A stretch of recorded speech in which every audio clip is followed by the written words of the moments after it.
আমি প্রথমে বলতে চাই যে দুর্নীতি কি।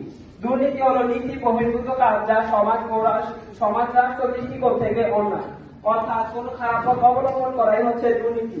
হ্যাঁ প্রতিপক্ষ বন্ধুরা, দুর্নীতি জাতীয় উন্নতি ও অগ্রগতির একমাত্র অন্তরায়। মাননীয় মডারেটর, বাংলাদেশ স্বাধীন হয়েছে আজ প্রায় 53 বছর, কিন্তু আমরা বঙ্গবন্ধু সেই স্বপ্নের সেই সমৃদ্ধশালী উন্নয়নশীল ও উন্নত রাষ্ট্র গঠন করতে পারিনি শুধুমাত্র দুর্নীতির কারণে। মাননীয় মডারেটর, দুর্নীতির কারণে আজ বিশ্ব দরবারে আমরা দুর্নীতিগ্রস্ত জাতি হিসেবে পরিচিত হয়েছি। মাননীয় মডারেটর, আজ রাষ্ট্রীয় স্তর থেকে পারিবারিক স্তর পর্যন্ত ঝুঁকে পড়ছে দুর্নীতি। দুর্নীতি বাজলে কালো থাবায় সমাজ আজ অতিষ্ঠ। মাননীয় মডারেটর, আমাদের দেশে প্রতি বছর প্রাকৃতিক গ্যাস, বিদ্যুৎ সমস্যা ইত্যাদি খাতে ক্ষতি হচ্ছে কোটি কোটি টাকা, যা আমাদের দেশের উন্নয়ন ও অগ্রগতিকে বাধাগ্রস্ত করছে। তাই আমার প্রতিপক্ষ বন্ধুদের নিকট প্রশ্ন যে দুর্নীতি দূরীকরণ ছাড়া কিভাবে আপনারা উন্নয়ন ও অগ্রগতি করবেন? আশা করি উত্তর দিয়ে যাবেন। মাননীয় মডারেটর, আমি বলেছি যে দুর্নীতি কি, এবার আমি বলবো দুর্নীতির ধরন।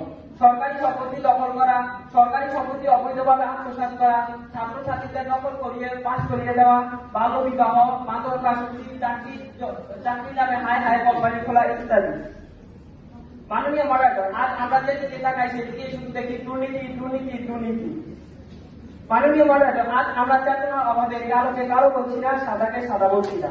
মাননীয় মডারেটর, আজ আমরা দেখি কোথায় কোথায় দুর্নীতি হচ্ছে। আজ শিক্ষা ক্ষেত্রে দুর্নীতি হচ্ছে, প্রশাসনিক ক্ষেত্রে দুর্নীতি হচ্ছে, রাজনৈতিক ক্ষেত্রে দুর্নীতি হচ্ছে, ধর্মীয় ক্ষেত্রে দুর্নীতি হচ্ছে, সরকারি খাতে দুর্নীতি হচ্ছে, বেসরকারি খাতে দুর্নীতি হচ্ছে, এছাড়া আরো বিভিন্ন খাতে দুর্নীতি হচ্ছে।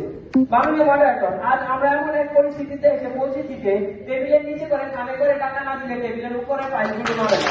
মাননীয় মডারেটর, আজ দেশের দুর্নীতি কোনো অসুখ নয়, এটি ছড়িয়ে পড়েছে মহামারীতে। মাননীয় মডারেটর, টিআই এর রিপোর্ট অনুযায়ী বাংলাদেশ 2001 সাল থেকে 2006 সাল পর্যন্ত বিশ্বের সবচেয়ে দুর্নীতিগ্রস্ত দেশ হিসেবে পরিচয় লাভ করেছে। এই পরপর 6 বার দুর্নীতিগ্রস্ত জাতি হিসেবে আমাদের ভাবগতি ক্ষতিগ্রস্ত হয়েছে। এর পরপর 6 বার দুর্নীতিতে চ্যাম্পিয়ন হওয়ায় বাংলাদেশের ভাবগতি যেভাবে ক্ষতিগ্রস্ত হয় তার ফলাফল বাংলাদেশ এখন ভোগ করছে। তার ফলে বাংলাদেশ বিদেশি বিনিয়োগ, বৈদেশিক ঋণ, শ্রমবাজার এবং রপ্তানিতে মারাত্মকভাবে ক্ষতিগ্রস্ত। বাংলাদেশ উন্নয়নের একমাত্র অন্তরায় হিসেবে দুর্নীতি